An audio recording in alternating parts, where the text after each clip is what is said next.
Hello everybody, welcome back to our channel. In today's video, we're going to be considering the study article for this weekend, August 3rd to 4th, 2024. So friends, we welcome you, and now let's jump right in. We have the study article 21 entitled, How to Find a Potential Marriage Mate, and the theme text is Proverbs 31:10. It says, who can find a capable wife? That's the question. The answer: her value is far more than that of corals. So, who can find a capable spouse? Really important. So, this study article is focused on how Bible principles can help someone to identify a suitable marriage mate and how others in the congregation can help or support single ones who would like to get married. So let's start with the first paragraph. And second paragraph in the first question says, what factors should single Christians consider before pursuing a courtship? First of all, marriage is not essential for real or truly happiness. And that's very important. So learning be happy in singleness, it's really important. We avoid thinking that we'll be finally happy once we got married. Another factor really important is the person should be financially, spiritually, and emotionally ready for marriage. So this is really important factor. And question B, what do we mean by courtship? And there is the footnote, the expression explained, and courtship refers to the time during which a man and woman become better acquainted in order to determine whether they could be compatible as marriage mates. In some countries, it's also referred to as dating, getting to know someone, or a romantic relationship. Courtship begins when a man and a woman make clear that they are romantically interested in each other, and it continues until either they make a commitment to get married or they end the courtship. Okay, let's talk about finding a suitable mate. Paragraph 3. What factors should a single Christian consider when looking for a marriage mate? And there are some factors. One really important is best to know what the person is looking for in a mate before beginning a courtship. In other words, the person should know what he wants. That's the main point. And otherwise, the person, if he doesn't know what he wants, what he really wants, or she, he could overlook a potential mate, or, on the other hand, could pursue a courtship with the wrong person. Okay, and another factor is any potential mate should be a single baptized Christian. And why we say single? Because Jehovah never is gonna be happy if we are dating with a married Christian. It sounds logical, but believe or not, and sad but true, some in the congregation they committed this wrong conduct dating with a married Christian. And Jehovah and of course his organization, they won't be happy with this conduct.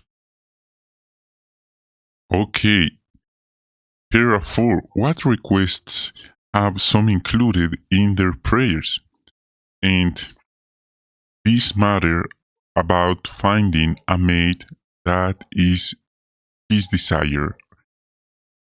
And Jehovah knows the situation of each one and is listening their prayers, and he could give us his help to be patient and have patience and wisdom, really important. We have a brother from the States, his name is John, and he's saying an interesting statement, and I quote, I tell Jehovah the qualities I desire in a mate. I pray for opportunities to meet a potential mate. Okay, but notice what he's also asking. I ask Jehovah to help me develop qualities that will make me a good husband. This is really significant. He's not just asking a good wife, a good spouse. He's also trying to do his best, developing himself the qualities to be a good husband. And that's an interesting point. Many people today, they are worried, their concern is about to find the best marriage mate. But on the other hand, the question is, are they the suitable or the appropriate or best suit a marriage mate for the other person? Probably the other person is right, is okay, but what about the person who's praying, who's looking for? Another sister, she says her statement is really important. She says, and she asks to Jehovah to help her to stay faithful, positive, and happy. Really important. And instead of living two lives, she remains faithful, positive, and happy. Really important. Number 5, and let's take a look of the scripture in 1 Corinthians 15, 58. The verse says, Therefore, my beloved brothers, be steadfast, immovable, always having plenty to do in the work of the Lord, knowing that your labor is not in vain in connection with the Lord. So, what opportunities do single Christians have to meet someone who loves Jehovah? And they have the opportunity to keep busy in Jehovah's service and spend time with a variety of brothers and sisters. This is really important because one thing is reading about Jehovah's service, and other thing is being there among the brothers and sisters, serving with them, getting experience, getting to know their personalities, the way they are doing, and sometimes it's a real experience, and some of the friends, they are enjoying this experience, but also they have a realistic perspective of what is it like. Number 6, and okay, we have the image here. We notice how they keep busy in Jehovah's service and also developing the qualities of hard working in different areas with these positive qualities, personal interest in others, affection, empathy, etc., serving others. Paragraph 6. While looking for a mate, what should single Christians remember? And don't allow that this search for a mate to consume the person. Philippians 1:10 says about the most important things, and we remember this: the true happiness depends not on our marital status but on our relationship with Jehovah. According to Matthew 5:3, our spiritual need is satisfied and we are happy. And we notice an interesting fact. In the world, many people they don't like Jehovah's perspective from marriage. They like to have many couples, very immoral life, and the matter is, are they happy? Of course not. They feel empty at all. And once we got married, probably we think we're gonna be happy. And some single ones, they don't feel happy. But the interesting thing is once they got married, they don't feel happy at all. So the key is our personal friendship or relationship with Jehovah. In other words, our spiritual need, according to Matthew 5:3. But other people, they think they're going to be happy once they satisfied their flesh needs. And of course, it's not the most important thing. That's what this paragraph is explaining us. True happiness depends not on being married or single, but on our relationship with Jehovah. So this is an interesting point, learning be happy in their singleness or in their marriage. Either one, the matter is learning being happy. Take time to observe, and let's take a look of the scripture in Proverbs 13:16, paragraph 7, and this says, the shrewd person acts with knowledge, but the fool exposes his own foolishness. So, why is it wise to observe a potential mate for a time before expressing interest in that person? And that's what this Bible principle says in Proverbs 13:16. A wise person acquires knowledge before acting. Good thinking. On the contrary, many people today, they are acting, and after acting, they are thinking. So this is a very good Bible principle, and we notice a practical situation to apply it, and we could observe the person, the way he treats others, and we might find out interesting facts about the person's personality and his spirituality, etc. We notice if this person is ideal, suitable for us. Instead of acting by impulse, we're going to be acting wisely. 8.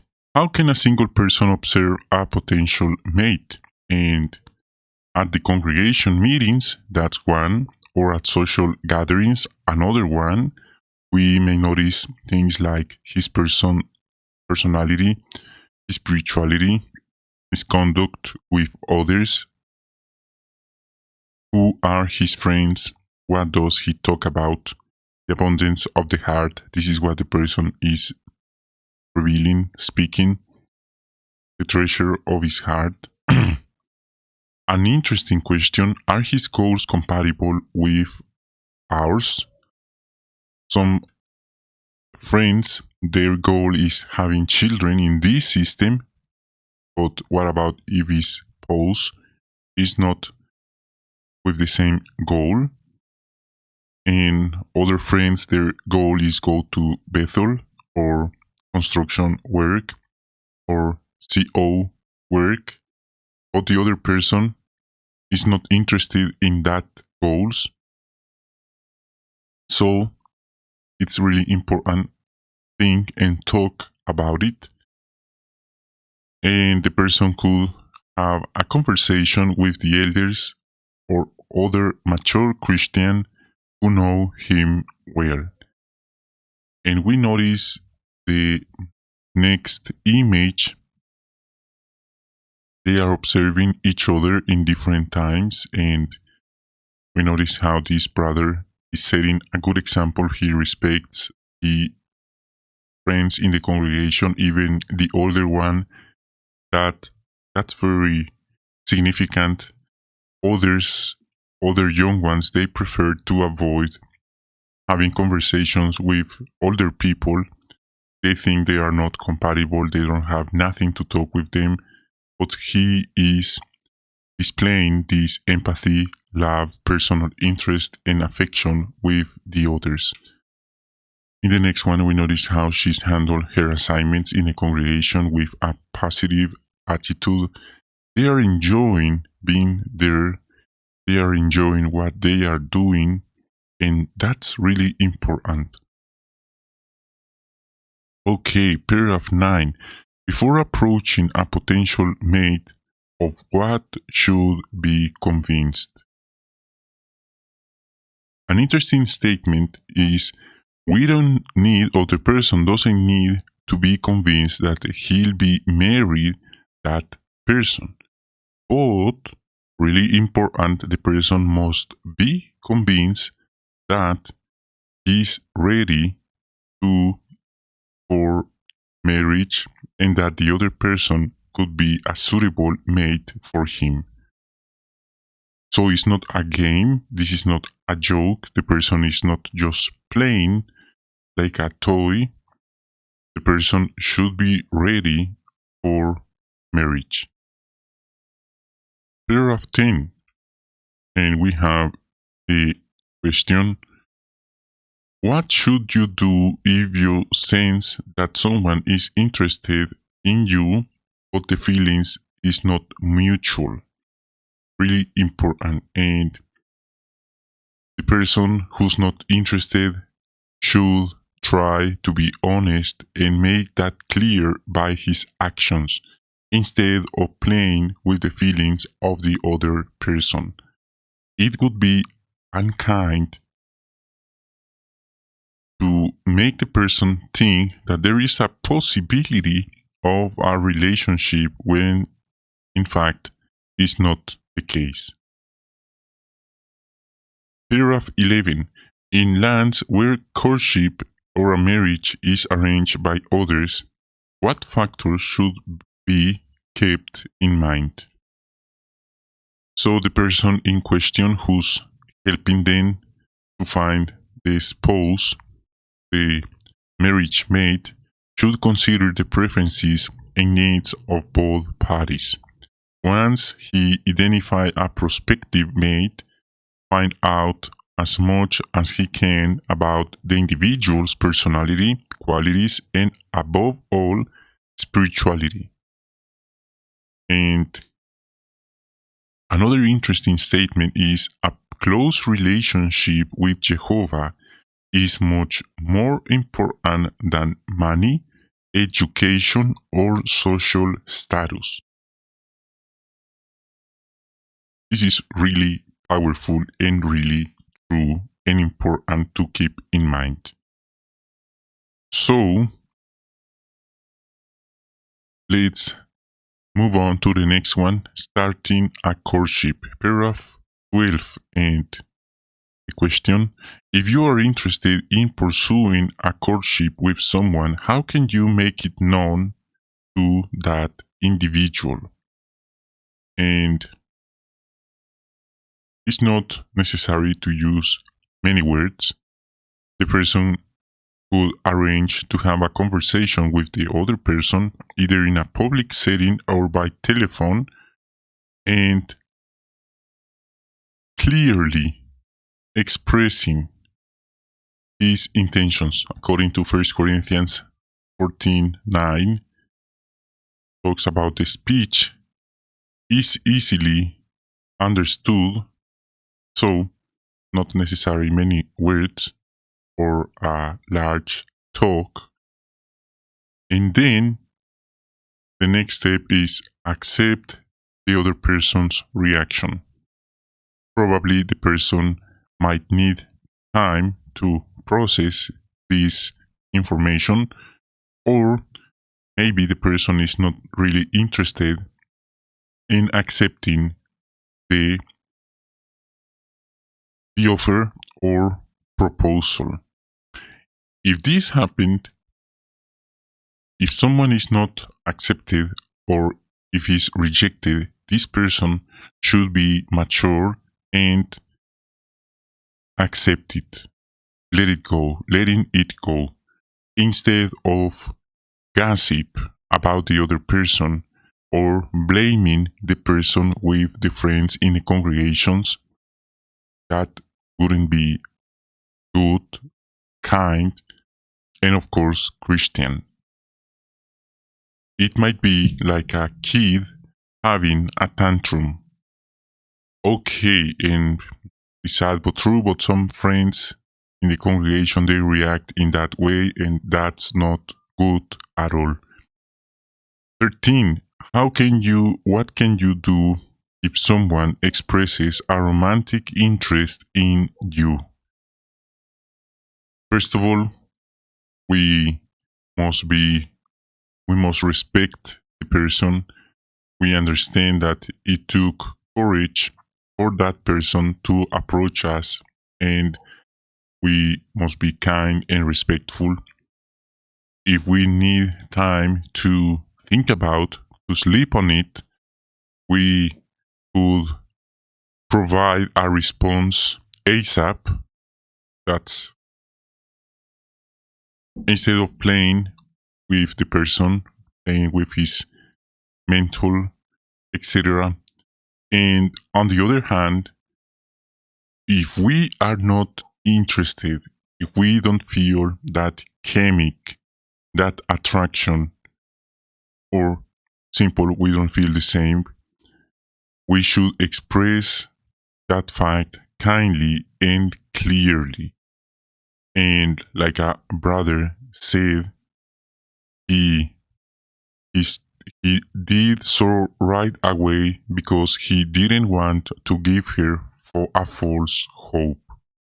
And also, he is careful about how he interact with her afterward. But on the contrary, if the person is interested in courting that person, should give the yes, his approval immediately. Okay, how can others support single Christians, and how can we support single Christians with our words? Really important. One way is being careful about what we say.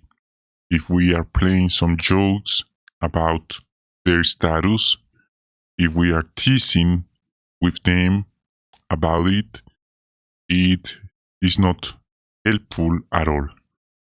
Probably we are not doing so with bad intentions, but the matter is that's not okay. Even if we have good intentions, it doesn't matter. It's not helping at all. Some question to think about: do I tease those who wanna get married? When I see a single brother and a single sister talking, do I assume that they have a romantic interest in each other? having a conversation with someone of the other sex is not a sin, it's normal. We shouldn't make single brothers Christians feel that they are somehow incomplete because they are not married. Questions like, why don't you get married? What are you waiting for?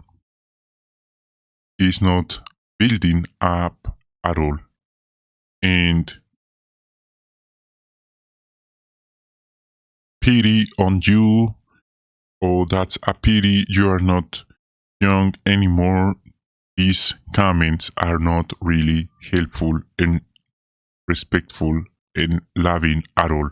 So we avoid this kind of comments. Okay, paragraph 15. According to the principle found at Romans 15:2, what should we consider before helping someone find a marriage mate? And it's okay, but just if they're asking our help. That's the main point. We shouldn't intervene without being asked. That's the main point. And if they're asking our help, we could have a honest conversation about what they really want and if they prefer a less direct approach or no. So it works. Question B, what points from the video stood out to you? And this is related with all these matters we've been considering. The CO is single and he's a very spiritual man, but he's just single and that's not a fault, that's not a sin. But the elders who he was visiting, they were teasing, playing jokes about his singleness and assuming he was dating or interested in the sisters in that congregation. Another sister, she was trying to include him in some activities, but the matter is he never asked their help in that about that matter. And on the other hand, for some of them was funny, but for him, of course, it wasn't funny at all. So we must be careful about our words with our friends, not just with the CO who's single, but with anyone who's single in the congregation. Probably they didn't have bad intentions. They just wanted the best for him, but they didn't notice that they were affecting him in a negative way. Finally, what should single Christians remember? So they could be married one day, or they could remain single. But the matter is, they could live happy, married or single. They could live happy and satisfying lives with Jehovah. If they learn to be happy in their singleness, that's the key. They don't have to expect to be married to be happy. It's sad but true. Some friends, they were unhappy when in their singleness, and once they got married, they never been happy. So it's really important, this statement. So friends, that's a wrap for today's video. Thank you for watching. Thank you for your patience. We hope you have a wonderful day and hope to see you in our next broadcast. So see you next time.